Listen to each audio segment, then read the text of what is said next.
Bien, alors, je voulais pour commencer expliquer un peu le sens d'une démarche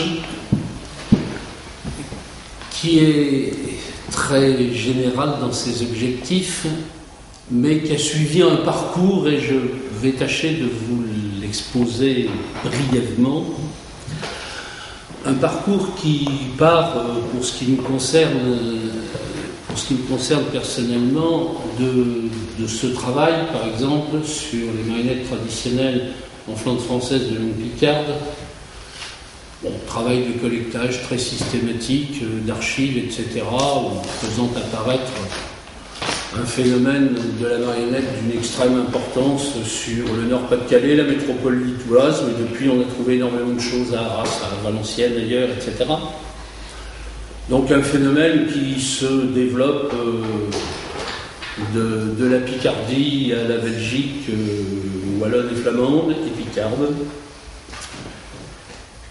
Voilà, une première démarche. Et puis, ensuite, avec un intérêt très ouvert sur des histoires de la marionnette dans des pays très nombreux, un regard particulier sur la marionnette africaine, je suis allé voir de beaucoup plus près les marionnettes chinoises, et par la même occasion, dans cette espèce de plongée, j'ai fait un travail qui m'a amené, après une assez longue interruption, à me remettre à des études universitaires. Et au stade où j'en suis maintenant, à terminer une thèse sur un sujet que je vais vous exposer, qui est le contenu de ma recherche. Et il s'agit bien d'une recherche en cours, et pas du tout de conclusion, et encore moins d'idées pesamment posées comme des dogmes, mais d'un certain nombre de questions soulevées, voire plutôt et surtout d'une critique des méthodes, de ce qui est fait habituellement sur l'histoire de la marionnette, qui me semble parfois relativement cocasse. On a en France à peu près aucune trace écrite, attestée, ni gravure, ni dessin, ni peinture, entre la fin de l'Empire romain et le XIIe siècle. En général, dans les histoires de la marionnette, ça donne tout de même un chapitre sur le sujet. Il faut être très fort quand même. J'avoue que je n'ai pas ce niveau. À force de déclarations du genre, sans aucun doute, pendant ces siècles, les marionnettes ont fait telle ou telle chose, mais voilà, c'est un peu faible. Alors, la méthode que j'ai employée là-dessus a été une méthode de critique très systématique des sources. J'ai commencé sur la Chine parce que le terrain me semblait d'une immense importance, pour une raison en particulier. C'est pendant plus de 2 millénaires, on a une société qui vit dans son cadre, dans ses frontières pour l'essentiel, dans un système politique fondé qui bouge, bascule à certains moments, mais reste quand même d'une certaine forme stable, et des choses qui se sont perpétuées de façon extrêmement importante, du moins jusqu'à une époque extrêmement récente. On peut considérer que la révolution culturelle en particulier aura été la grande explosion au milieu de ce phénomène et de cette histoire. Ce regard de déconstruction, il est un regard de déconstruction sur une quantité de choses. Je vous en donne 2 exemples. Toutes les marionnettes de toute espèce, à fil, à gaine, d'ombre, ont été inventées à la cour de l'empereur.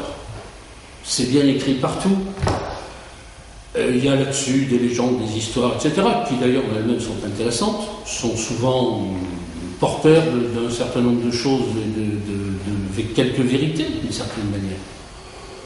Mais bon, c'est la légende dorée, évidemment, et pas grand-chose d'autre.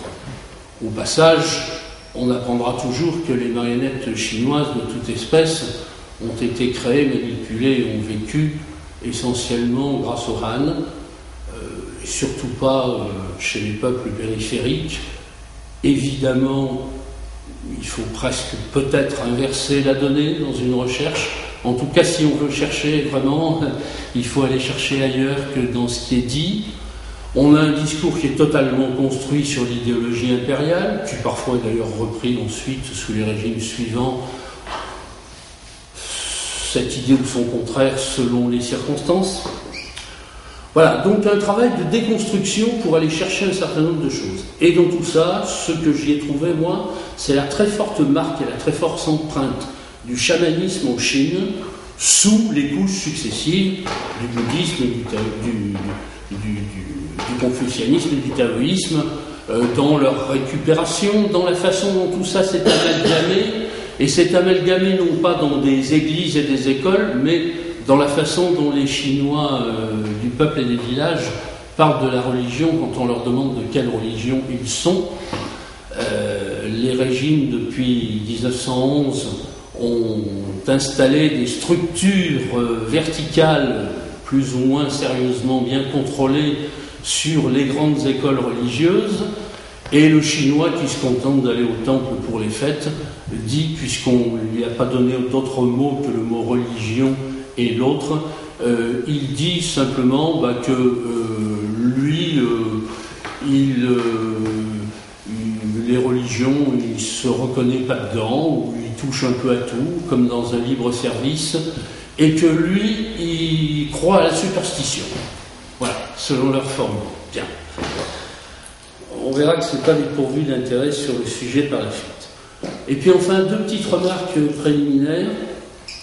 La première, c'est que je trouve remarquablement intéressant sur un certain nombre de sujets, par exemple ici sur la Chine, que les données les plus riches, les plus fouillées, et à mon avis les plus porteuses de sens, ne soient pas forcément celles des spécialistes de la marionnette, malgré évidemment le travail important de Jacques Mampano sur le sujet, sur son livre des marionnettes, sur les marionnettes et les ombres chinoises, mais soit le travail en particulier de Lucy Rault, qui est musicologue, et qui aborde la marionnette d'un point de vue qui est de son rapport avec la musique. Parce que nous oublions, à force de faire des discours sur le théâtre, le texte, le sacro-saint texte, au nom duquel la théâtralité est considérée comme la dernière roue de la charrette, on oublie que la plupart de ces spectacles sont fondamentalement musicaux, que la présence de l'orchestre derrière l'écran d'ombre ou aux côtés des marionnettistes dans le Castellet est un élément central, que c'est parfois le responsable du groupe musical qui donne le tempo au point de conduire pratiquement le spectacle, que plutôt que de perdre son temps parfois, parce que ça n'a pas toujours grand sens, parce qu'il faudrait avoir les marionnettes en main pour que ça ait sens, de savoir comment tel fil est accroché, ou comment est fait le contrôle, ou quelle est la taille des marionnettes, ou quelle est, enfin bon voilà, petit détail technique sur petit détail technique. Je ne suis pas en train de dire que ça n'a pas d'importance, mais ça n'est pas interprétable par celui qui le lit, et en général, celui qui l'écrit ne l'a pas interprété non plus. Donc ça n'a aucun sens, ça fait des pages, mais ça ne sert à rien. Par contre, dans un spectacle qui est essentiellement musical, selon la nature des musiques qui sont jouées, différentes selon les régions, ou à l'intérieur même d'une région parfois, parce qu'elles sont des musiques de différentes époques reprises, etc., selon la langue qu'on parle. Si on ne parle pas partout le mandarin, si on ne parle pas forcément une langue à ton, qui est déjà une langue musicale, la musique des mots, des choses, le rythme de la manipulation n'est pas le même, et évidemment beaucoup de choses changent. Et quand j'ai dit ça, je ne dis pas beaucoup plus, parce que après, il faut vraiment aller sur le terrain, voir, écouter, tâcher de comprendre. Et c'est une grande aventure qui prend évidemment énormément de temps. Voilà, je ferai encore une remarque pour qu'on comprenne bien. Il y a des questions de date. L'ouvrage de Jacques Mampano que je citais tout à l'heure, il date de 1977, sauf erreur de ma part. Il a écrit 12 ans plus tard, en 89, un ouvrage sur la littérature chinoise, sur une histoire de la littérature chinoise. Je trouve assez largement que ce qu'il dit sur la marionnette dans son histoire de la littérature chinoise est beaucoup plus passionnant parfois que ce qu'il dit dans son ouvrage sur les marionnettes. Alors c'est peut-être parce qu'en 12 ans il a découvert d'autres choses, et certainement, mais c'est aussi parce que ne pas aborder l'histoire de la marionnette comme une donnée totalement à part du reste du monde me semble infiniment plus intéressant. Dès que ça devient un objet coupé du reste des choses, on s'attarde à des détails qui n'ont pas toujours grand sens et qu'on ne comprend pas toujours, et je pense qu'on passe à côté de beaucoup de choses. Donc ces éclairages venant de sens un peu divers, évidemment, quand on est dans la préparation d'un travail universitaire là-dessus, l'ennui, c'est que plus on avance et plus on trouve des choses, plus on élargit le champ de ce qu'on cherche. C'est parfois un peu angoissant. Bien. Quelques données donc précises sur la Chine. Et bon, je pense qu'il faut, je vais tâcher d'aller assez vite sur un certain nombre de questions. Je pense qu'il y a des traces, quelques traces de passage, de représentation des dieux sous forme de statues, de sculptures d'autels, etc., à la marionnette par la voie d'une chose qu'on retrouvera dans beaucoup d'autres endroits, qui est celle d'espèces de formes qui ressemblent singulièrement à l'épouvantail, mais qui sont parfois simplement, voilà, des marionnettes de ce type qui fonctionnent donc comme ce qu'on peut appeler des marottes, la tête sur un bâton, des baguettes généralement internes dans la marionnette chinoise, sauf quand les apports soviétiques d'après 1949 leur ont fait copier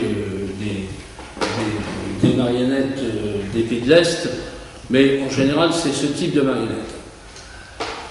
Jacques Mapanos en signale un exemple intéressant, en particulier sur des personnages de Fuxi et Nua, représentés sur un autel de chaque côté, et qui sont décrochables et qui sortent à l'occasion de processions, qui sont manipulés. Donc là on a une trace d'un passage de la représentation du Dieu à la manipulation. On va trouver la même chose avec la question des cultes des morts. Et on se posera le problème aussi ensuite de savoir comment et pourquoi. Moi je me suis posé ce problème longtemps, mais il est absurde si l'on prend la mentalité chinoise comme critère d'analyse et pas la nôtre, comment on pouvait se mettre à animer des représentations des dieux ou des morts. C'est quand même une transgression à peu près fondamentale, si on le voit comme ça. On y reviendra. Mais bon, je crois qu'en gros, quand même, on a aussi cette autre donnée, on la trouvera dans d'autres civilisations, c'est les représentations de ceux qui accompagnent les empereurs dans la mort, et qui sont probablement au départ les serviteurs eux-mêmes, éventuellement enterrés vivants, puis leur représentation en terre cuite ou en paille, ou etc., selon les cas. Il y a des quantités d'histoires d'ailleurs de personnages représentés, de marionnettes, etc., qui participent à des actes guerriers d'ailleurs, qu'on retrouve ensuite dans les tombes. Et puis on a ensuite, sous les Han, le passage, la disparition de ces marionnettes, de ces représentations des gardiens de tombe, des gardiens de tombe qui accompagnent l'empereur dans sa dernière demeure, à des personnages animés. On ne voit plus ces gardiens de tombe, et puis on passe à ces personnages animés, et on passe à la marionnette, et on conserve un mot, qui est le mot Kuilei ou Kulexi, qui désigne cette marionnette, qui désigne les gardiens de tombe. Voilà. Donc cette espèce de filiation est marquée dans un certain nombre de mots, dans un certain nombre de termes, et elle est assez claire. Bon, je pense que je reviens sur la question que je soulevais tout à l'heure sur transgression ou pas transgression. il n'y a évidemment pas de transgression si l'on considère que la pratique religieuse des Chinois relève infiniment plus de l'immanence que de la transcendance, qu'on n'est pas dans un regard extatique en direction du sacré. Enfin voilà, on n'est pas dans cette position-là. Par contre, on a hérité, je vais y revenir plus précisément, d'une pratique qui, là, est très clairement marquée par la culture chamanique. Je vais employer le mot chamanique, chamanisme, etc. 36 occasions. Évidemment, c'est critiquable. On peut dire que le chamanisme n'existe pas, ça n'est pas une religion, il n'y a pas une église, des structures, etc. Ce sont des pratiques ou des ensembles de croyances avec leurs variantes, des variables. Elles varient selon ce qu'est la société dans laquelle elle vit. Évidemment, leur domaine d'élection, c'est le néolithique et jusqu'au néolithique avec les peuples de chasseurs-cueilleurs, parce qu'on croit aux âmes des animaux et ça nous aide à aller les chercher et on va demander aux esprits de nous aider à faire une bonne chasse. On voit ensuite toutes ces croyances partir dans des dieux, s'adapter à des religions plus importantes, voire parfois se régénérer au contact du bouddhisme ou d'autres pratiques religieuses. Bon, mais enfin, considérons que les mots sont plus simples comme ça et pour faire plus vite. On va être dans un cadre où ce qu'on va voir très souvent, ce sont des pratiques qui sont très claires, qui sont parfois dangereuses d'ailleurs, à la fois utiles pour la marionnette, voire, mais à d'autres points de vue, dangereuses. Les montreurs de marionnettes, pas tous, j'ai une petite réflexion, au moins en forme de question, sur la nature des marionnettes, ensuite utilisées pour cela.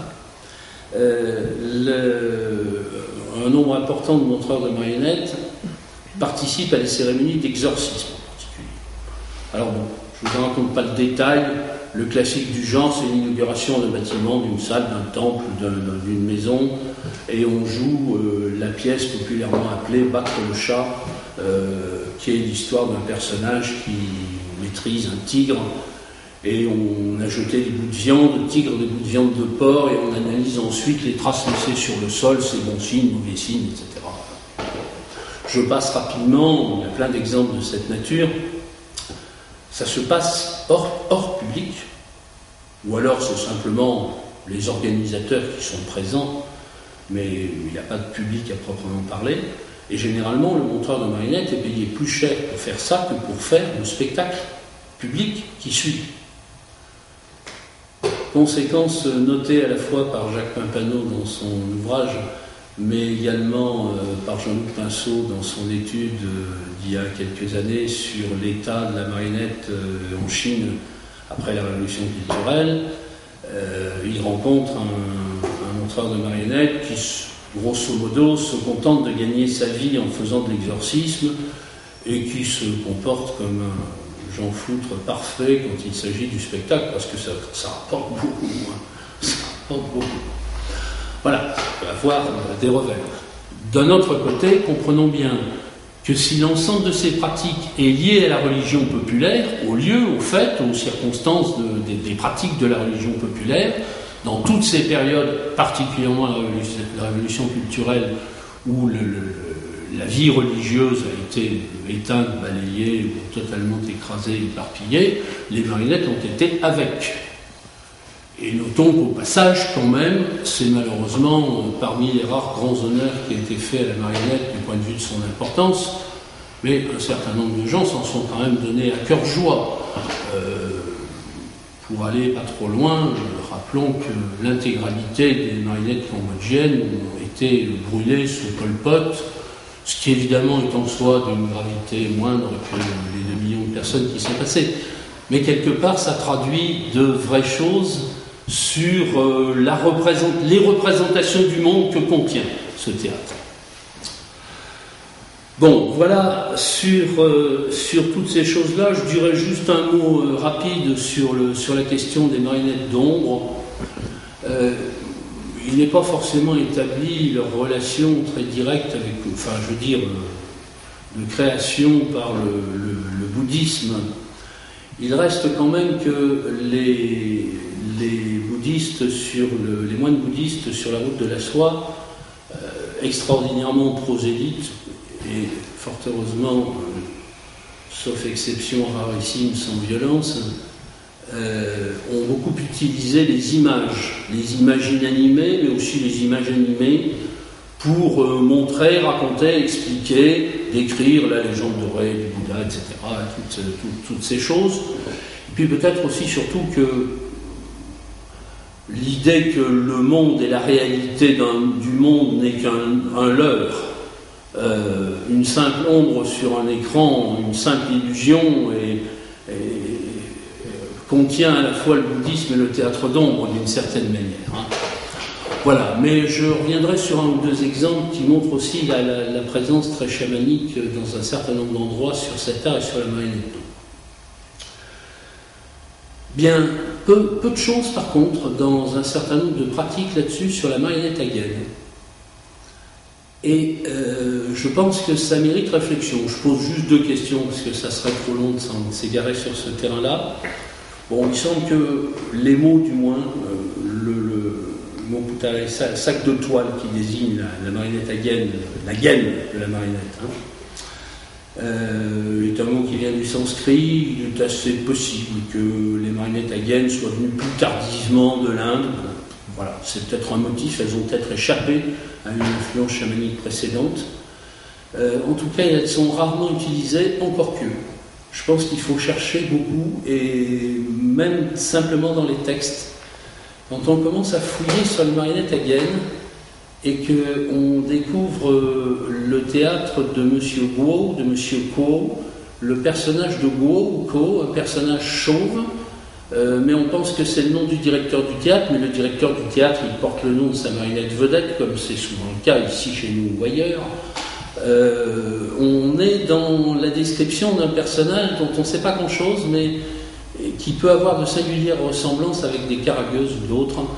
Et il y a des pistes là probablement très peu explorées. Mais là, ce sont les marionnettes des coins de rue. En France, on connaît la marionnette des boulevards ou des foires au XVIIIe siècle. Ça a laissé des écrits avec des auteurs. Grande époque pour la marionnette. Mais le personnage de Polichinelle jouant au coin des rues, il a la même allure, la même dégaine, la même voix, le même sifflet pratique pour parler, etc. Mais il vit pas pareil. Alors est-ce que c'est le même ? Peut-être. Enfin, oui en général, si on veut faire cette opération intellectuelle. Et si vous présentez à des enfants le même personnage joué en gaine, en marionnette à fil, en marionnette à tringle, en marionnette d'ombre, il n'y a aucun gamin qui fera ça. Parce que le personnage, il ne vit pas de la même manière, donc c'est pas le même. Nous, on peut phosphorer sur la question. Hein. Voilà, alors sur cette question, bien, je pense que dès qu'on creuse un peu, alors beaucoup plus largement que le sujet de la marionnette, on n'en trouve pas beaucoup, on va trouver des choses sur le chamanisme chinois qui sont bien gommées. Bien gommées. Jacques Pampano, justement, explique bien ça dans son travail sur la littérature chinoise. Parce que, en dehors des textes officiels de la pensée de Confucius, etc., des lettrés et tout ce qui s'ensuit, de l'histoire, de Sébastien et autres, ce qui fait la littérature, c'est-à-dire le reste, la poésie, les romans, des tas de choses, il faut inventer le mot qui correspond à cette idée de littérature, et c'est le même mot que le chamanisme qui donne ce nom à la littérature chinoise, très marqué par tout ce qui est un peu, pas dans les normes, pas dans le savoir des lettrés, pas dans ce qu'il faut savoir, mais dans tout le reste. Et évidemment, tout ça, on va le retrouver très mêlé à un certain nombre de choses sur la marionnette, avec des textes très curieux. Je pense par exemple à un texte de Chuang Tzu où il raconte Maître Chuang qui a la réputation d'être taoïste, de toute façon c'est une étiquette qui vaut ce qu'elle vaut. Il raconte la longue discussion, le long débat, le long affrontement vieille forme chinoise, l'affrontement entre les personnages, d'un vieux maître cruche, en quelque sorte, pour traduire son nom, c'est-à-dire qui représente le vide. Pas le vide où on dit chez nous que quelqu'un est creux, vide, mais le vide où va se former l'énergie, là où c'est fort. Et on va y revenir sur la marionnette tout de suite. Et ce personnage, son élève, lui demande de s'affronter à un chaman qui paraît-il, est très fort. Et le personnage, qui ressemble beaucoup à Maître Chuang, en fait, lui joue le chamanisme. Et il lui fait une leçon de chamanisme. Et l'autre le croit mort, croit que son âme est partie, qu'il n'y a plus que son corps qui est resté là, il s'affole, il panique, etc. Et il lui fait une véritable leçon de chamanisme. Mais tout ça est caché. Tout ça est caché. Pour donner juste un exemple là-dessus, il y a eu un très beau film réalisé par la BBC sur un peuple du Sud qui enterrait ses morts dans des cercueils montés dans des falaises et enterrés dans des cavités, etc. Et on décrit une colossale expédition ethnologique organisée par les Chinois, avec des moyens énormes. Ils font un immense système de bambou pour grimper des centaines de mètres sur la colline. Et quand le film se termine, eh bien, on n'a rien trouvé. Donc on a décrit ce qui existait là-dedans, mais l'expédition n'a abouti à rien. Comme si on ne voulait pas trouver. Et on n'a pas trouvé. Voilà. Donc le chamanisme reste planqué, et Jacques Pampano explique très clairement pourquoi. Quand tous les textes ont été détruits, qu'ils ont été reconstitués, ils ont été reconstitués par les lettrés, et ils ont viré du texte tout ce qui ne devait pas y être, et en particulier tout cette espèce de fondement chamanique avant. Mais ce qui est important pour comprendre, c'est que dans cette position de la marionnette chinoise, la question c'est le montreur de marionnettes qui va faire par exemple sa cérémonie d'exorcisme, il dit qu'il joue les dieux. Alors le terme jouer, on va le retrouver tout le long, conjugué et traduit dans toutes les langues, mais ce terme jouer. Or jouer, accompagné éventuellement de danser et sauter, faire des bouts. Mais jouer, c'est vraiment un terme de culture chamanique fondamental. Au passage, pour revenir beaucoup plus près de nous, traditionnellement, les montreurs de marionnettes lillois, un Dijon qui jouote la marionnette. Ils jouotent. Voilà. Jouer les marionnettes, le jeu de marionnettes. En Belgique wallonne, on dit le maître de joue, pour parler de la troupe. Voilà. Bon. Curieuse similitude sur un certain nombre de textes. J'ai évoqué quand même un certain nombre de choses sur les marionnettes. Je voudrais juste faire quelques commentaires sur cette marionnette à fil. Bon, en particulier à Taïwan aujourd'hui, nord et sud, avec des petites variantes sur les marionnettes, elles sont beaucoup utilisées dans les cérémonies d'exorcisme. Les têtes sont démontables, interchangeables, le plus souvent creuses, c'est le cas de celle-là. Le corps, le malheureux ici, on a pris un vilain coup, il est très aplati. Il est arrivé à des choses terribles de cette marionnette, d'ailleurs aujourd'hui en plus, je ne parle pas des filles. Merci. Et voilà, c'est simplement un corps en osier tressé, voilà. On l'aperçoit ici. C'est-à-dire totalement vide, creux, sans poids. Alors évidemment, à partir de là, il faut faire très attention. Toute espèce de démon peut venir s'y loger, il faut le nommer, etc. Bon, il faut être très prudent avec ça. Il y a une montagne d'histoires de marionnettes abandonnées dans des maisons qui font la sarabande de la nuit, viennent vous tirer par les pieds. Enfin, c'est un classique de ce genre de choses.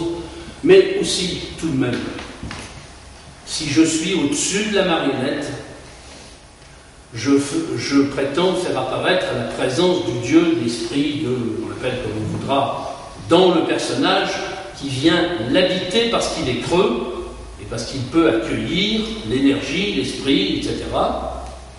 Et je me situe, moi, en tant que montreur de marionnette, dans un rôle totalement psychopompe. J'amène là la présence dans la marionnette et je joue le jeu qui est celui du chaman partant dans l'autre monde, discuter avec les esprits, ramener les âmes, les amener, les ramener dans un corps, ramener l'âme du malade ou du mourant dans le corps dans lequel il doit rester, etc. Voilà, un peu cet état d'esprit, cette façon d'être. Bon, juste en un mot pour terminer sur ce sujet, il y a deux façons d'aborder cette question. Celle de dire, bon, c'est un problème de croyance, c'est les leurs, etc. Bon, puis voilà, bon, bien. Je pense qu'il y en a une qui est infiniment plus importante, parce que moi, c'est celle que je rencontre dans ma pratique de la marionnette tous les jours. Voilà, c'est pas de la recherche pour dire de chercher des choses qui pourraient n'avoir aucun intérêt. Mais c'est de me dire, par exemple, quand je travaille sur des ateliers, alors je travaille sur des ateliers intéressants avec de jeunes enfants d'un côté, avec des étudiants de l'autre, dans un certain nombre de cours que je fais en fac, et par ailleurs avec des handicapés et malades mentaux adultes. Les comparaisons dans le fonctionnement des ateliers sont toujours intéressantes, ne sont pas toujours au profit des étudiants, mais du moins du point de vue du sérieux et de la rigueur, je trouve que les malades mentaux sont nettement meilleurs. Ils ont une volonté que d'autres n'ont pas forcément, parce que d'autres se prennent un peu pour des artistes, ils ne le font pas forcément toujours. Mais je crois que c'est une vraie question là. Quelle est la position de celui qui joue vis-à-vis de la marionnette et vis-à-vis du public? Est-ce qu'un jour on se demandera quand même comment des enfants de 2 ans et demi vont faire des marionnettes à gaine? Excusez-moi, mais faut être un peu tombé sur la tête pour croire ça, parce qu'on met la main dedans et qu'on fait gouzou-gouzou.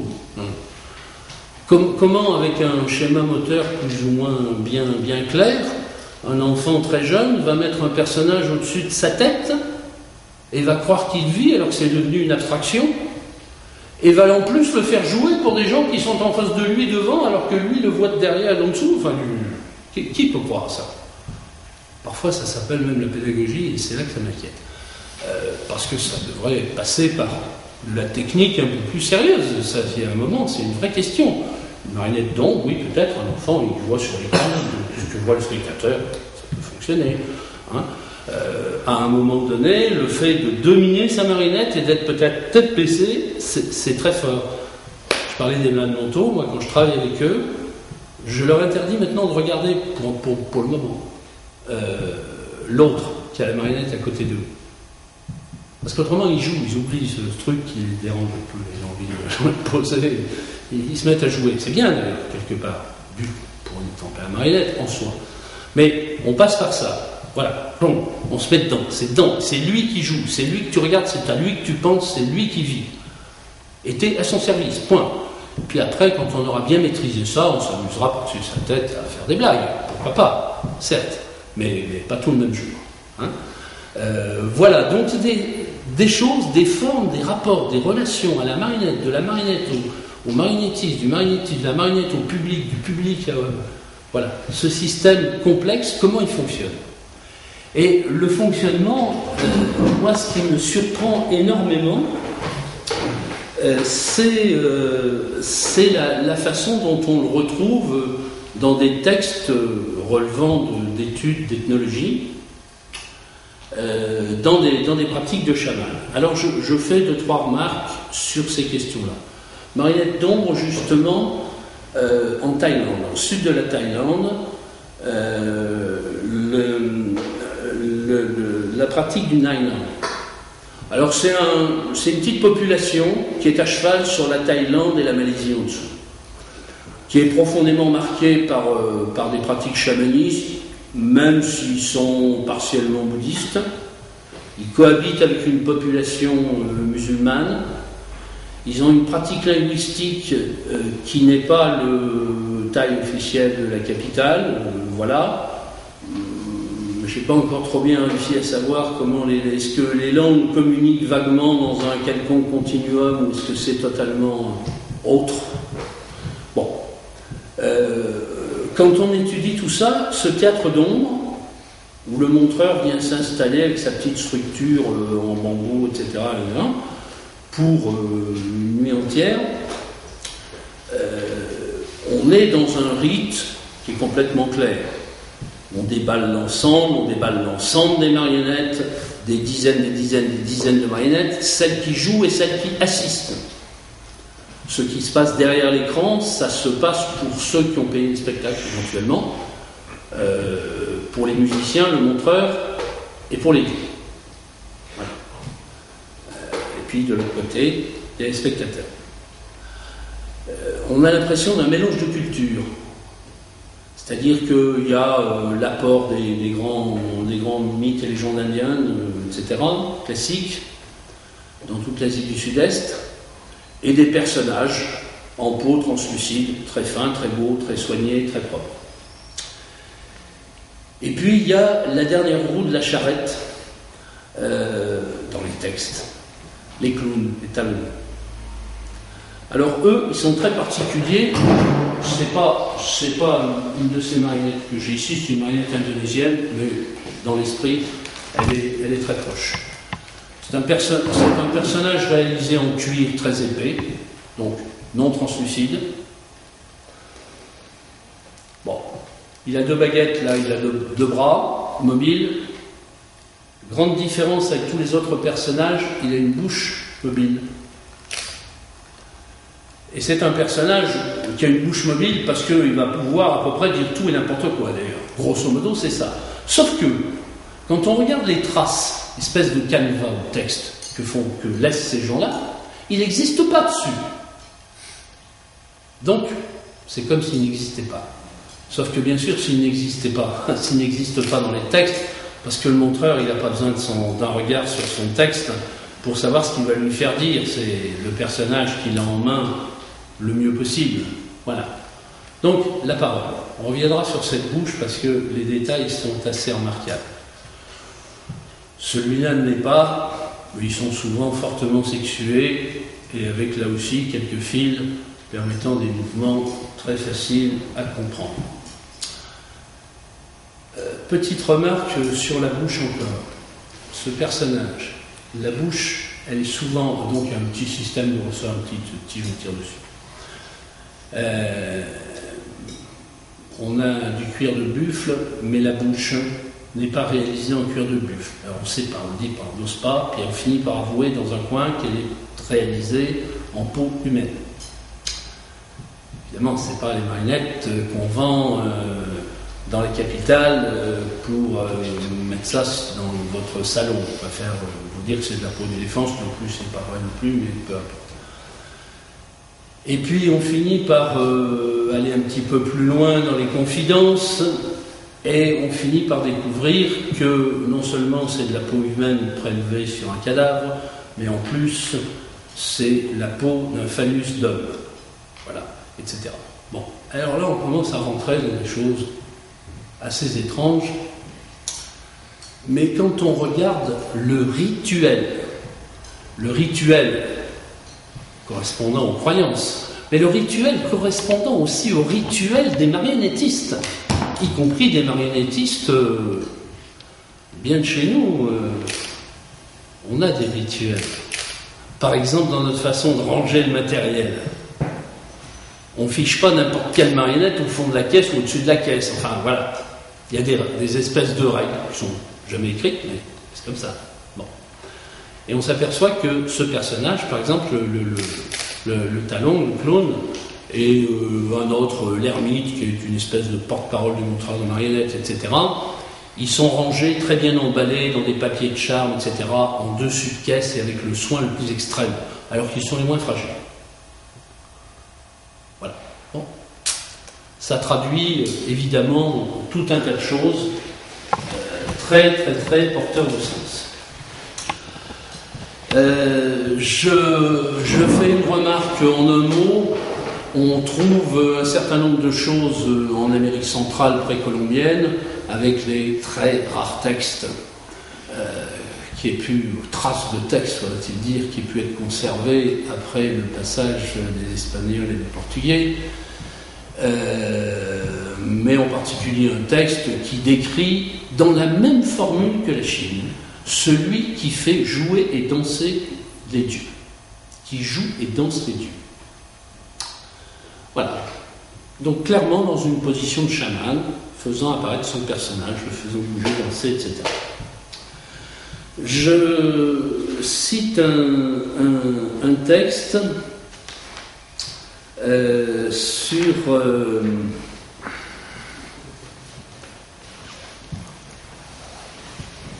voilà un texte qui est quelques lignes de Mircea Eliade sur le chamanisme et qui décrit une cérémonie.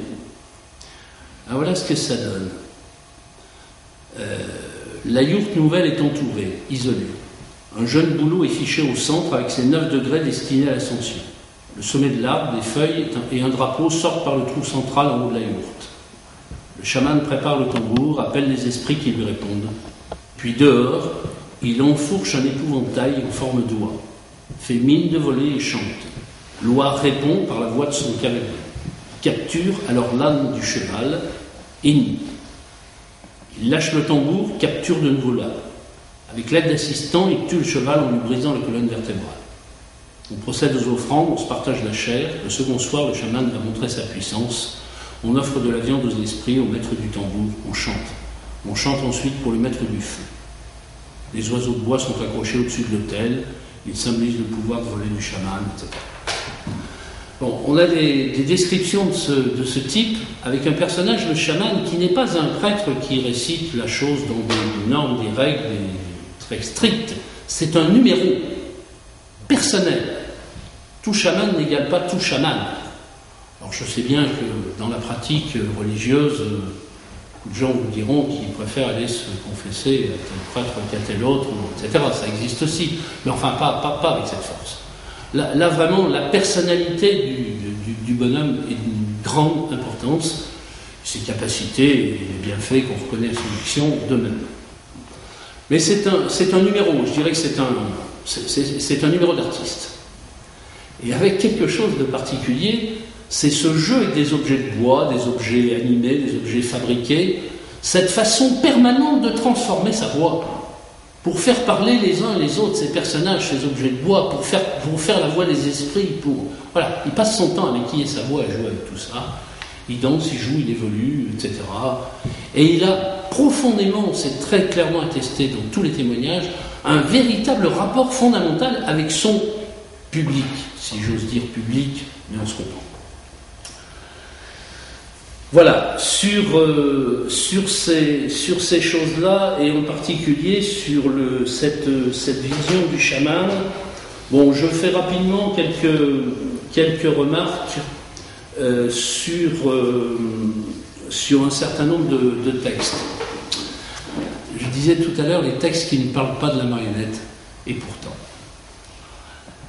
Claude Lévi-Strauss, La pensée sauvage. Il dit la chose suivante. L'art s'insère entre la connaissance scientifique et la pensée mythique ou magique, car tout le monde sait que l'artiste tient à la fois du savant et du bricoleur. Avec des moyens artisanaux, il confectionne un objet matériel qui est en même temps un objet de connaissance. Bon, je trouve que ça s'applique très bien à la marionnette, y compris avec des connotations un peu vachardes. Je trouve que les marionnettistes sont souvent très bricoleurs, pas toujours au bon sens du terme. Mais bon, ça fait partie d'un certain nombre de règles du jeu. En tout cas, ces espèces de vision, de pourquoi je joue, est-ce que c'est simplement pour raconter une histoire? Quand on regarde le montreur d'ombre thaïlandais, il raconte une histoire, mais est-ce qu'elle a une grande importance? C'est peut-être pas ça qu'il n'y en a pas plus. C'est peut-être lui dans ce qu'il vient raconter, dans ce qu'il vient faire jouer, etc. Voilà, on est dans cette espèce de double jeu de la marionnette, qui est peut-être moi ce qui m'intéresse le plus quand je joue. C'est-à-dire on dit quelque chose et en même temps par des allusions, des gestes, des choses, on dit une autre. Et voilà, hop, on passe par-dessus la tête des uns, on joue avec les autres, et voilà. Et à un moment donné, on s'adresse à celui qui est au fond de la salle, et là, puis voilà, on peut passer par-dessus et sauter autour de tout ça. Bon, quelques rapides remarques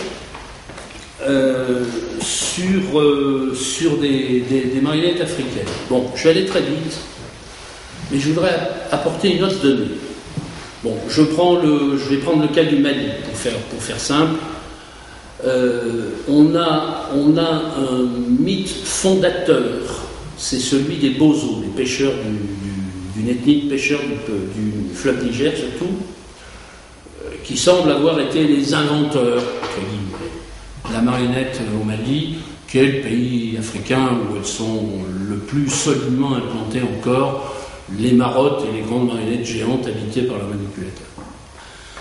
C'est un personnage qui est vraiment le chaman. Il va aux enfers, il voyage dans l'autre monde, il descend aux enfers, il y découvre, il y apprend l'art de la marionnette, il remonte sur Terre l'art de la marionnette. Il montre ça aux hommes, mais il montre ça aux hommes à l'africaine, c'est-à-dire en respectant le secret, parce qu'un secret, c'est pas fait pour être raconté. Si c'est raconté, c'est plus un secret, non, ça marche pas. Bien. Donc, c'est des sociétés traditionnellement secrètes, elles le sont encore assez fortement, qui portent la marionnette, même si ça a évolué du point de vue de la composition, qui portent la marionnette. On ne sait pas qui est caché dans la marionnette, on ne sait pas qui les a fabriquées, on ne sait pas où elles sont cachées le reste du temps quand elles n'apparaissent pas. Voilà, ce rapport au monde des morts.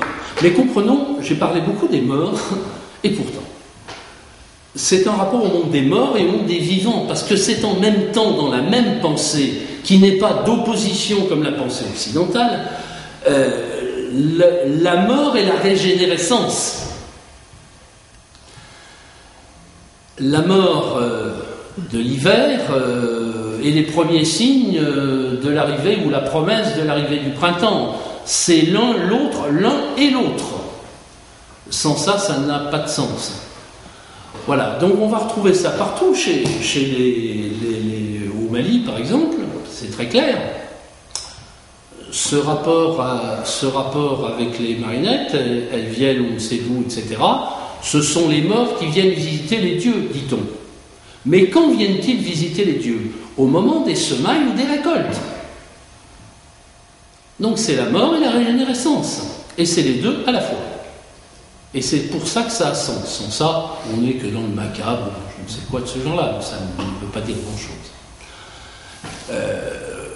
Juste par parenthèse, considérons que cette symbolique-là, elle est déjà inscrite sur les gravures rupestres dans les grottes, on a la grande déesse, le gros livre de Maria Gungoutas, qui nous décrit le bucrane, la tête d'animal cornu, l'os du crâne et la tête. Et quand on nous le décrit, alors ce truc-là est morbide, si vous mettez ça en opposition, on te dit qu'il est morbide, et pourtant qu'est-ce que représente le bucrane?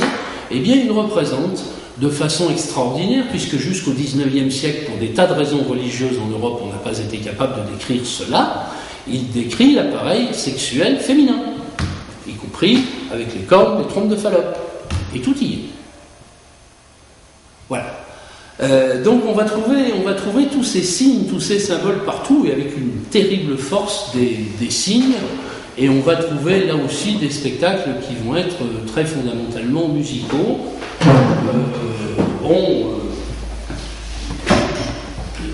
C'est un reliquaire, mais qui à certains moments de l'année est utilisé, manipulé comme un signe, comme une marionnette, si j'ose dire, même s'il contient peu de mouvement, mais qu'importe. Il va prendre cette vie, c'est-à-dire à la fois l'immobile, la renaissance, la mort, la régénérescence, mais tout de même, la marionnette, de toute façon, c'est un personnage mort qui prend vie sous une action. Et c'est là toute sa force et son ambiguïté.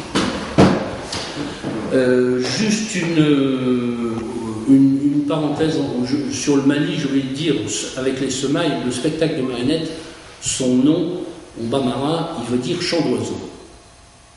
Voilà. Et un des personnages centraux, c'est le grand oiseau, c'est le Kalao, parce que son arrivée annonce les pluies. Bien. Juste un mot encore qui est important sur un phénomène observé, très bien décrit, sur la Nouvelle-Guinée, et en particulier chez les Barouillas de Nouvelle-Guinée.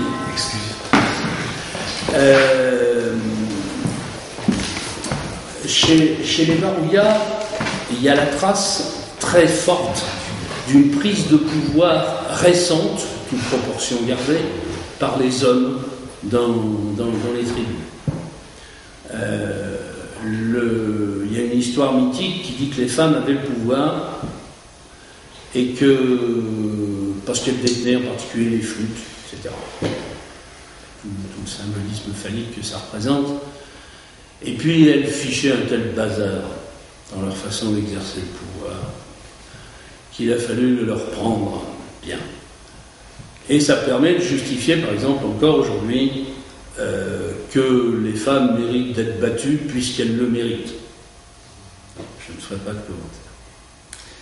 Bon, alors c'est en même temps joué, c'est plus forcément joué que réel. Enfin, il faut prendre tout ça des seconds, troisième, je ne sais combien de degrés pour comprendre de quoi il retourne.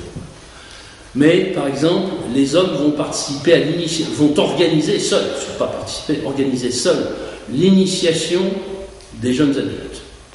Initiation guerrière pour l'essentiel, par épreuves, souffrances, et choses comme ça. Il y a une hutte pour ça.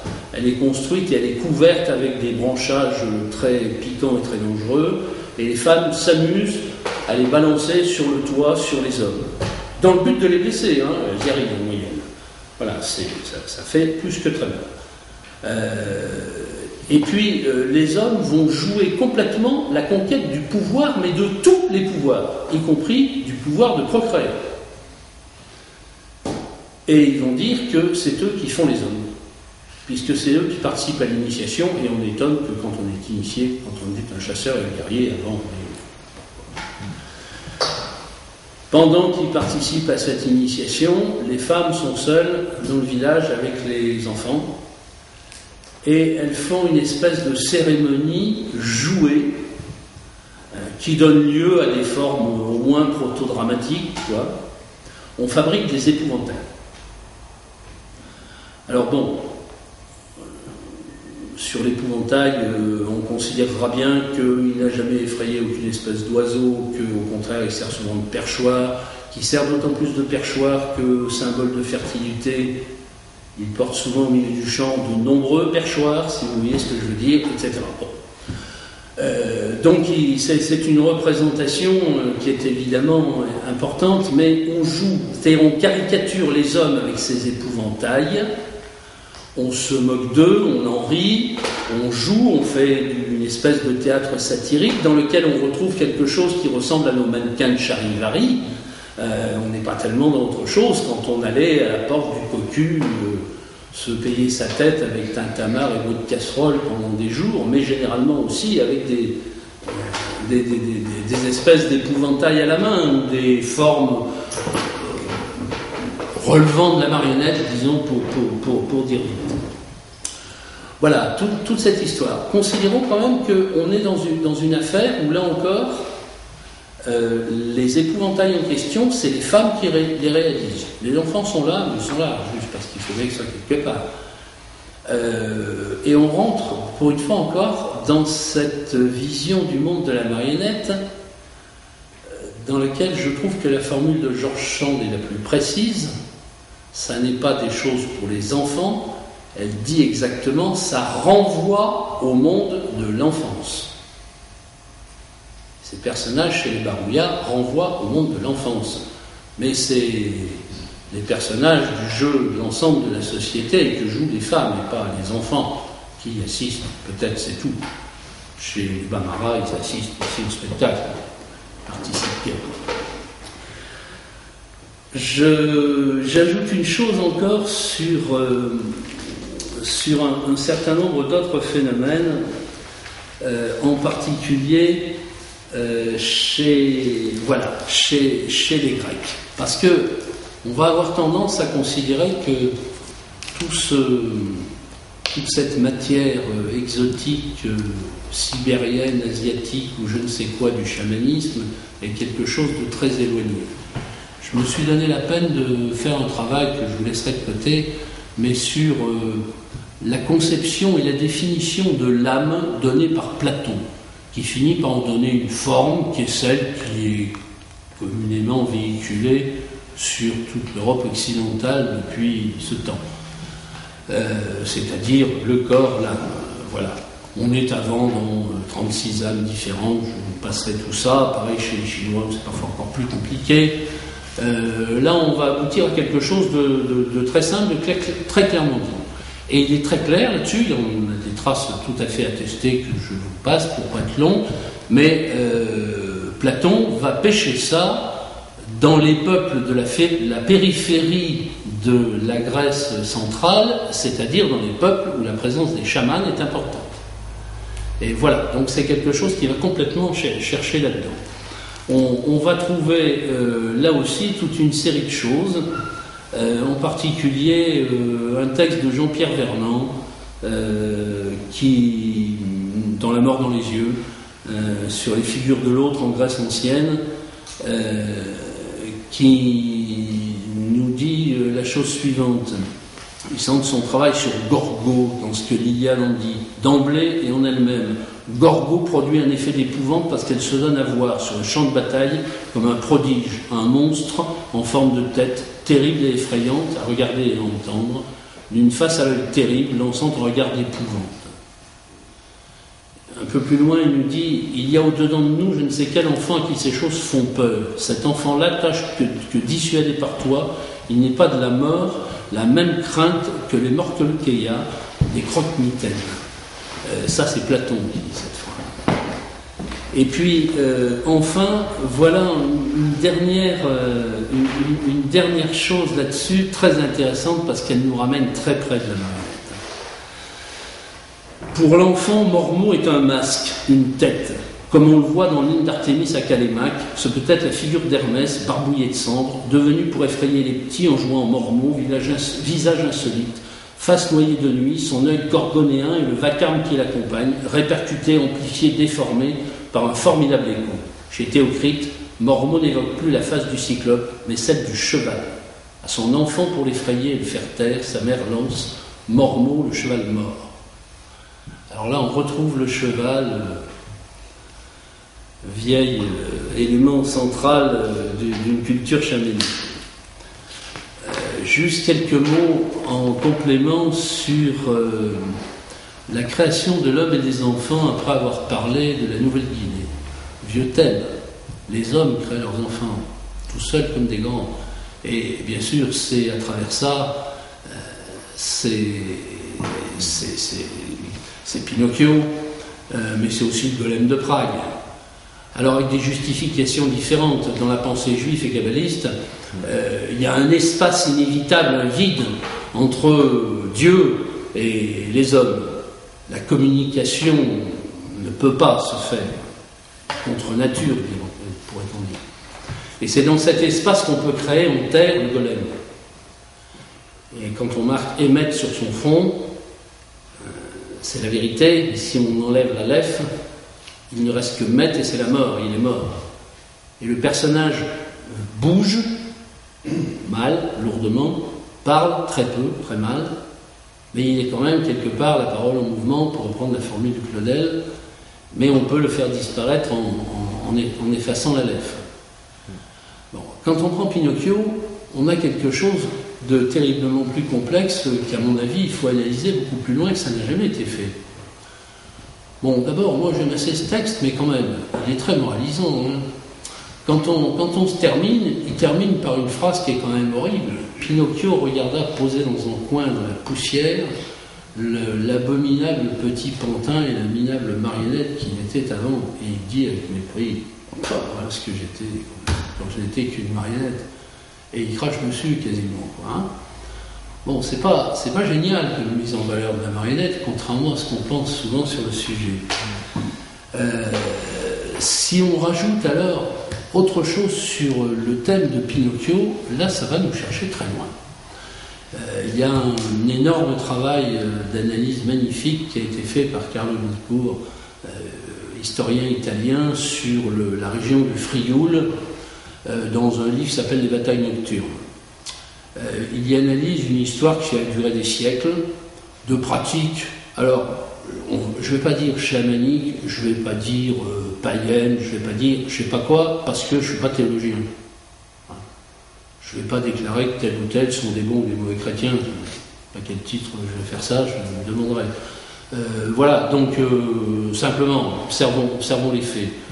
Ces gens, surtout aux 4 grands moments de l'année, etc., se retrouvent dans la campagne pour des grandes batailles entre sorciers, entre guillemets, et Bernardanti, pour se battre à coups de branches de sorgho pour les uns. Le sorgho, c'est avec ça qu'on fait le balai des sorcières, évidemment, hein, et de branches de fenouil pour les bons. Bon. Alors on rentre dans une histoire curieuse, c'est que le fenouil en italien, c'est il finocchio. Et en même temps, c'est une insulte sexuelle. On pourrait traduire en français, excusez-moi du terme, par pédé, quelque chose comme ça. Bon, voilà. Puis alors, dès qu'on creuse là-dessus, sur le thème, on trouve des montagnes et des montagnes. Hein. Alors évidemment, par-delà tout ça, alors on sait que les homosexuels menés au bûcher au Moyen-Âge, on les emballait dans des feuilles de fenouil pour qu'ils mettent plus longtemps à brûler. Enfin, passons sur les détails et les espèces de sinistres recettes de cuisine. Mais voilà, des quantités là-dessus. Et puis alors, c'est un symbole alors, très, très général de fertilité et de puissance masculine également. Enfin bon, voilà, il y a tout un ensemble sur ces choses-là. Bon, ce qui donne quelque chose d'assez curieux sur le personnage, le texte, l'histoire. Dès qu'on creuse un peu dans l'affaire racontée dans le Frioul, on retrouve aussi plein d'histoires d'épouvantails là-dedans. Enfin, très curieux. Et ces épouvantails, on les voit apparaître partout, de façon extrêmement importante, au point que se demander si le passage d'un certain nombre de mythes, d'histoires, de légendes ou d'autres choses à la marionnette en tant que spectacle n'a pas pu passer par des formes, disons, vaguement proto-théâtrales qui ont pu être l'épouvantail. Entre la statue au coin d'un chemin, l'épouvantail dans le champ, voilà. Il y a quelque chose qui se balade. Et le personnage de Charivari qui, d'une certaine manière, participe aussi de tout cela. Dans le même esprit, un mythe bourriate, chamanique, qui dit la chose suivante. Description de ce que fit le premier chaman, un bourriate cigane. Le chaman arriva à la maison de l'homme riche et se mit à charmer et à enchanter, mais non comme il aurait dû le faire en implorant Dieu et les esprits pour qu'il lui donne un garçon, mais en créant lui-même cet enfant. Il façonna ses os avec de la pierre, sa chair avec de l'argile, son sang avec de l'eau de la rivière, puis il entreprit de fabriquer son âme. Ça, c'est quand même la particularité du thème chamanique bourriate. Il cueillit 70 espèces de fleurs et prépara l'âme du petit garçon à partir d'elle. Quelque temps s'écoula, puis l'homme riche vit naître un garçon. Voilà, curieuse histoire là-dessus. Bon, pour terminer sur cette question, je dirais un mot rapide sur le personnage de Guignol, dans le même esprit. Parce que le but du jeu maintenant, pour moi, c'est de me dire, on ne vit pas dans un autre monde. Même si les Chinois ont cru qu'ils vivaient dans un autre monde, ou si Matteo Ricci, le jésuite italien, fabriquait des cartes du monde avec la Chine au centre pour leur faire plaisir, et les flatter en tous les sens, qui a fini par donner comme résultat, pour leur avoir porté des montres et des horloges, qu'il est actuellement fêté en Chine comme dieu des horlogers, ce qui n'était pas le but du jeu, me semble-t-il. On n'est pas dans un autre monde, c'est-à-dire des choses qui se sont trouvées ici se sont trouvées ailleurs, parce que le monde des récoltes, des saisons, des signes de régénérescence, etc., et de la fertilité et de la fécondité, on l'a trouvé partout, bien sûr. Alors, Guignol. Alors là, drôle d'histoire.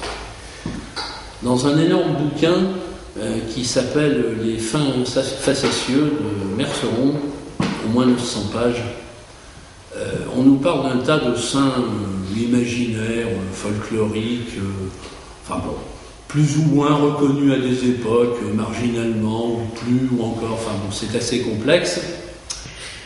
Je vous passe un tas de choses là-dessus, sauf pour dire quand même que tous ces saints se retrouvent en particulier cités dans tous les textes de théâtre, dans tous les textes des farces, à longueur de temps. C'est un facteur de comique central dans les farces. Et très étonnant au point que parfois un auteur de farce invente un saint facétieux avec un nom rigolo qui veut dire généralement peu ou prou une grossièreté, mais que l'année d'après ou les années qui suivent, il y a des paroissiens qui font des processions à ce bon saint.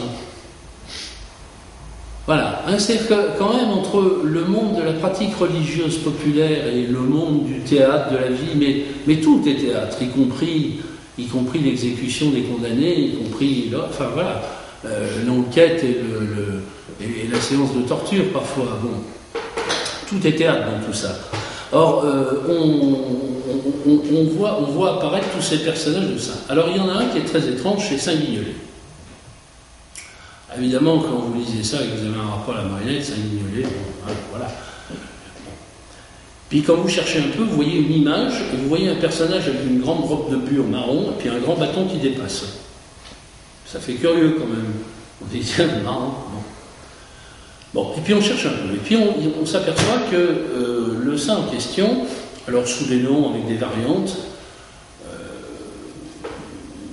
mais semble-t-il à partir d'un évangélisateur d'origine irlandaise arrivé dans le Finistère près de Brest, ce personnage a sa représentation, il est nommé alors Guénolé, Gwenolé, Guignolet, Guénolé, enfin bon, je vous passe les variantes, avec des explications diverses sur les mots selon la variante, etc.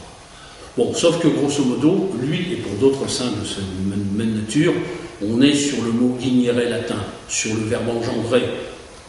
Et c'est un saint de la fécondité, voilà. C'est assez clair. Pour que ça soit plus clair, le brave Guignolet, près de Brest, il a un grand bâton qui lui traverse à peu près le corps et que ces dames, en mal d'enfant, viennent gratouiller pour en tirer des petites miettes de bois, des petits copeaux de bois dont elles se font des tisanes qui sont censées les rendre fertiles. Pour entretenir le miracle, le bâton traversant le corps du bon saint, le curé doit de temps en temps oumailler, faire ressortir le miracle de l'autre côté. Et bon, enfin voilà, il y a toute une pratique qui évidemment est condamnée, recondamnée, mais qui ressurgit sans arrêt comme ça. Ressurgit. Alors encore une fois, moi je n'interprète pas en disant ce sont les restes de culte païen, priape, machin, etc. Peut-être que oui, peut-être que non. Mais on sait que bien avant la Renaissance, la notion de Renaissance étant largement remise en cause par les historiens aujourd'hui, on réécrit, on repeinturlure un peu avec de la culture antique toute une série de données.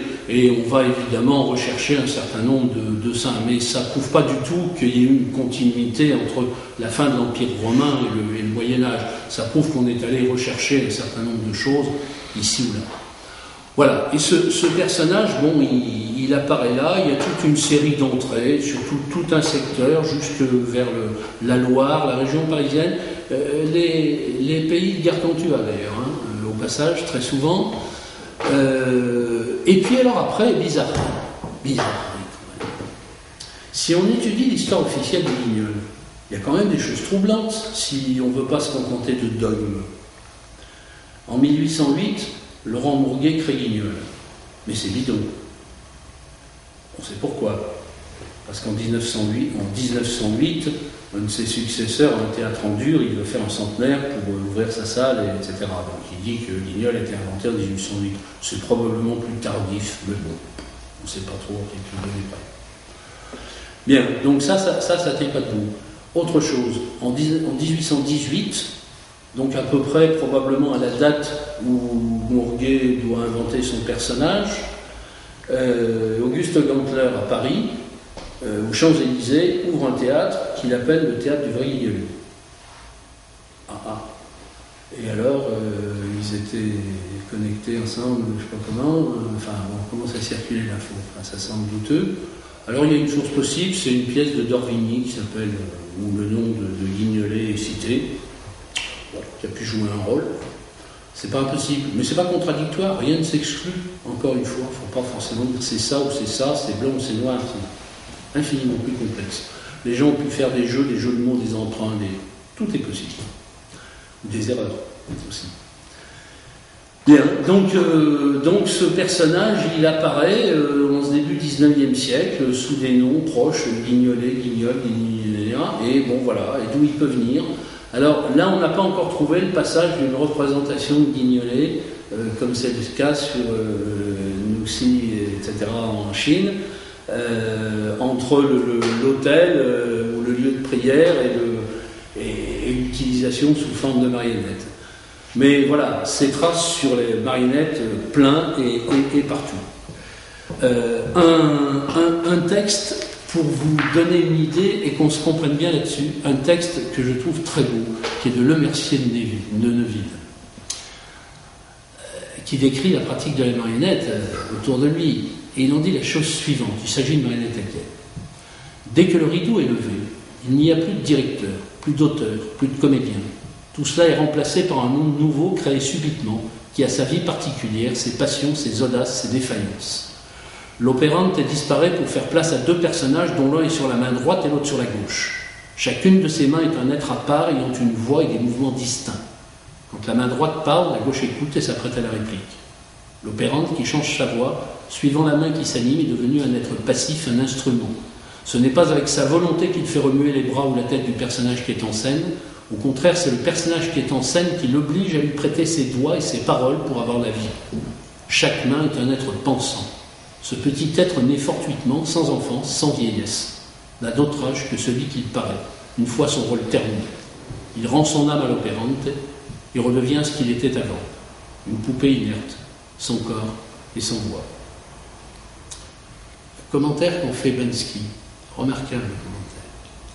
Pour que sa main devienne symboliquement un être pensant, il lui faut une faculté prodigieuse de dédoublement, où d'ailleurs il semble impossible que son esprit ne soit pas radicalement altéré. Le jeu de la poupée requiert de la part de celui qui l'exécute une altération indubitable de la notion du réel. La marionnette devient ainsi pour lui le corps idéal de son illusion. Alors vous allez rapprocher ça après d'autres textes, je ne sais pas, y compris de poètes, d'auteurs, de Soares, etc. Bon, très surprenant. Voilà. Dernier mot, c'est sur Marmouzet, et je conclue là-dessus. Alors, il y a une chose qui est passionnante au moins, mais le travail est donc lui-même intéressant. Tout ce qui est écrit sur la marionnette, son histoire, etc., part d'une source qui est l'histoire de la marionnette de Charles Magnin. Magnin, le bibliothécaire, il fait un travail remarquable, systématique de recherche de traces de la marionnette dans tous les textes. Parfait, très bien, excellent. Mais bon, voilà, il reste sur les textes. Puis on n'a pas cherché beaucoup plus que ce qu'il a trouvé depuis, il ne faut pas le dire. Bon, quand on cherche un peu dans ces textes, on trouve quelques idées extrêmement intéressantes. En particulier, il fait apparaître le mot marmouzet comme ancêtre du mot marionnette. Et le mot marionnette, il est clair, en France, il est attesté au XVe, pas avant. Au passage, on peut d'ailleurs franchement se demander, certains textes le montrent assez franchement, que c'est pas forcément, en tout cas pas forcément seulement, le nom de Marie, mais le nom de Marion, du jeu de Robin et de Marion qui nous donne plutôt marionnette, parce que le personnage de Marion était si célèbre qu'on l'a représenté sous toutes les formes, en objet, en bois, etc., en peinture, etc. Et que, bon voilà, c'est plus peut-être marionnette, mais ça n'exclut pas l'autre, d'ailleurs les deux ont pu se recouvrir sans aucune difficulté. Bon, donc marmousé. Alors marmousé, si on fait le tour des sens du terme qui évolue, on l'a dans le sens sculpture grotesque, avec toutes les variantes. À Paris, il y a une des marmousés parce qu'il y a des têtes sculptées sur les murs. On appelle marmousé les têtes de chenets, etc. Enfin voilà, des représentations. On utilise le mot marmousé pour dire le conseil des marmousés sous Charles VI, c'est-à-dire les conseillers du roi folle, qui a bien besoin de conseillers, de pauvre chéri, et voilà, c'est le conseil des marmousés parce qu'on se moque gentiment d'eux. Et puis on va trouver le même mot désignant ensuite dans le boulonnais, par exemple, on va le trouver dans le sens de fantôme. On va trouver dans le boulonnais l'utilisation de marmousé pour des charivaris menés en particulier au moment des récoltes. Le dernier qui fait sa récolte, on se paye sa tête gentiment en le traitant de feignant. Enfin, c'est un jeu entre paysans des villages. Et on le représente en mannequin de charivari, c'est-à-dire en espèce de marotte, et voilà, de marmousé. Clairement avec ce terme de marmousé. On va le trouver utilisé par Calvin dans le sens d'idole. On va trouver dans le sens d'épouvantail à la place des Potenards, et en particulier dans le haineux. Dans la traduction de Tintin en Picard, dans une de ses kyrielles d'insultes, le capitaine Haddock traite un personnage qui a une grande barbe et qui est curieusement habillé d'espèce de marmousé. Voilà. Et puis le mot avec la forme enfant, etc. Et marionnette expressément dit dans d'assez nombreux textes du XIXe siècle. Bon, donc toute une série comme ça, autour de ce mot.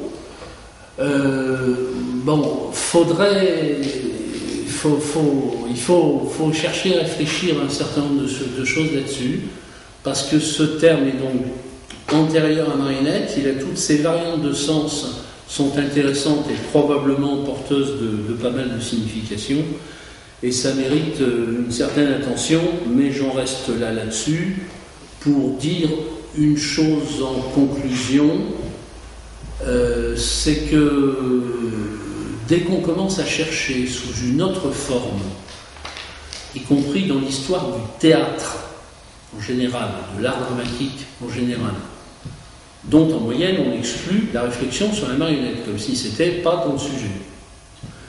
Ceux qui se mêlent de regarder dans le sujet, on trouve.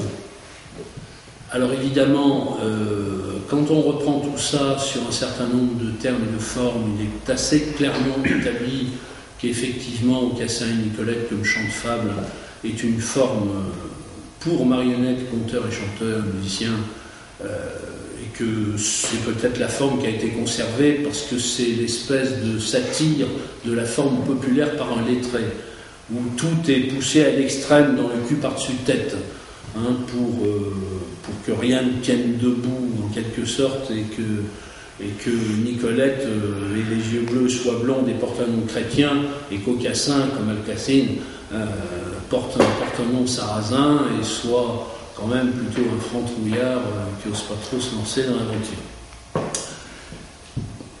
Michel Rousse, sur son travail sur la scène et les tréteaux, le théâtre et la foire au Moyen-Âge, qui est un bouquin de 2004, raconte des choses très passionnantes à ce sujet, et en particulier sur l'utilisation de l'idée de la scène comme la forme de la farce, c'est-à-dire la structure de jeu qui va donner les règles de jeu, comme le qu'est-ce nous donne le couscous, la paella, le riz, même nom, etc.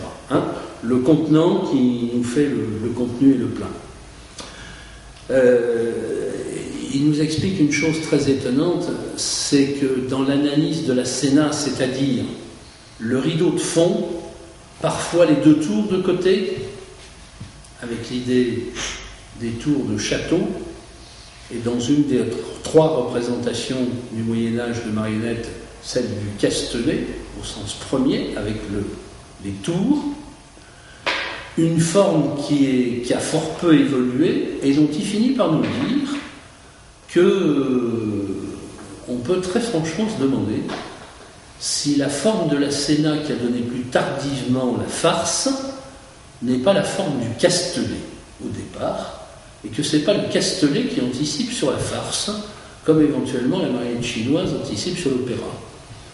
Et il étudie un certain nombre de fabliaux avec cette lecture. Alors c'est pas la preuve absolue, mais ça tient. Dans la farce d'Estormi, on tue 3 personnes, pour des raisons que je ne vous raconte pas, à coups de gourdin. Et au lieu de les laisser par terre, on les met debout contre un mur. Curieuse position pour des cadavres, sauf qu'ils doivent être là, présents. Bon. Et on les accroche debout. L'explication éventuelle, c'est jouer en marionnette à gaine. On les pose où s'ils sont morts? Sur la bande, pas commune, ils vont tomber, ailleurs, il n'y a pas de sol. Et il faut qu'on les voit, donc on les accroche. Évidemment, vidés de leur corps, la main ayant disparu, la tête a accroché, dans leur rôle de mort, ils sont géniaux, ça on ne peut pas faire mieux. Et puis par-dessus le marché, quand on finit par les enterrer, ils disparaissent sous le niveau de la bande, et ça continue à bouger en dessous. Et il y a tout un jeu comique là-dessous. C'est-à-dire qu'on est dans quelque chose qui nous décrit un fonctionnement qui est celui du Castelet de marionnette à gaine. Et quand on relit toute une série de textes fabliaux ou autres du Moyen-Âge, de textes qui parfois sont incompréhensibles au point que les médiévistes, qui savent que les copistes ont souvent été un peu approximatifs dans leur traduction, leurs adaptations, et ont pris les libertés les plus grandes sans souci pour la propriété de l'auteur, ont corrigé comme ils l'ont entendu. Un certain nombre de médiévistes corrigent même ce qui ne rentre pas dans leur vision du monde. Et ça, l'histoire du fabliau d'Estormi, ça ne rentre pas en explication, ça ne peut pas. Sauf si on y fait rentrer l'idée que ça a pu être joué par les marionnettes, sauf si on y fait rentrer l'idée que quand même, peut-être que la marionnette, ça fait partie de l'art dramatique, tout simplement, et que, voilà, pour faire remarquer cela, c'est peut-être une évidence, mais c'est pas encore comme ça que ça fonctionne.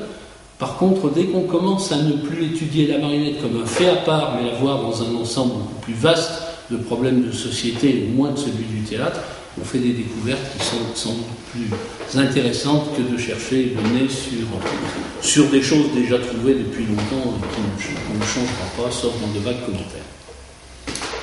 Voilà.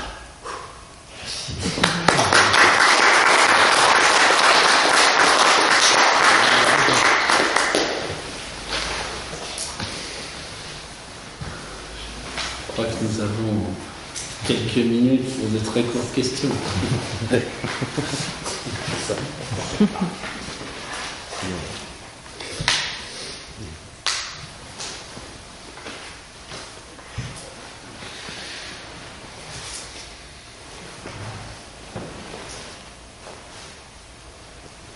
Dans le texte de présentation, je crois qu'il était question de cabotant, enfin avec les moyennes de paille. Oui, oui, tout à fait. Je pense que quand on analyse les termes, ils sont évidemment toujours intéressants. C'est-à-dire que retrouver le mot cabotant comme ensemble de gerbes de paille à la moisson laissées dans le champ représentant une espèce de bonhomme, cette idée de l'homme de paille, c'est-à-dire du personnage de Charivari, parce qu'en gros c'est ça. L'homme de paille dans l'histoire du Charivari. Mais quand on va chercher dans le domaine franco-provençal, on trouve le mot cabotant comme élément de paille aussi qui sert de couverture à une ruche en paille, une ruche traditionnelle en paille. Enfin voilà, bon, il y a plein comme ça de pistes, etc. Dont il faut... Enfin, moi je les aborde de cette manière. Je ne cherche pas à dire la vérité donnée jusqu'à maintenant est du bidon. Et ce que je viens de trouver hier soir est absolument la réponse géniale et définitive au problème. D'autant qu'en général, ça ne s'exclut en rien. Ce que je disais tout à l'heure sur le personnage du Guignol n'enlève strictement rien à Laurent Mourguet. Pas la question. Mais voilà, comment on peut aller chercher des choses un peu plus loin, plutôt que généralement amener sur le terrain des éléments extérieurs, comme une espèce de Deus ex machina. On ne sait pas quoi. On vient nous découvrir à Liège que c'est un Italien qui a amené les marionnettes, à Roubaix que c'est de Bruges qu'elles ont été amenées, ici qu'elles ont été amenées de là. Bon, peut-être il y a eu une influence des échanges, certainement, évidemment, mais voilà. Comment et pourquoi on va tout systématiquement aller chercher ailleurs. Alors, dans le domaine linguistique picard, les champions sur ce terrain, c'est quand même les gens du Nord-Pas-de-Calais, on est bien d'accord, qui ont d'ailleurs un émerveillement fondamental pour la personne de Charles Quint et de l'apport espagnol qui laisse rêveur, parce que quand même, enfin bon, pas été à tout point de vue admirable cet homme. Enfin voilà quoi, hein, même à la boulangerie Paul, le pain aux olives s'appelle le pain flamand. Pourquoi? Il faut savoir. Mais quand on veut dire que c'est bien, on dit que c'est flamand. Voilà. Bon, enfin, mais on est dans la marionnette presque dans des choses de même nature, quoi. On affirme un truc. Bon, je crois que de toute façon, il faut être évidemment infiniment plus prudent parce que on n'a pas la chance qui est celle de la Chine. Alors, je ne sais pas si c'est une chance à tous les points de vue, mais d'avoir eu 2 millénaires d'espèces de permanence comme ça, avec des prolongations.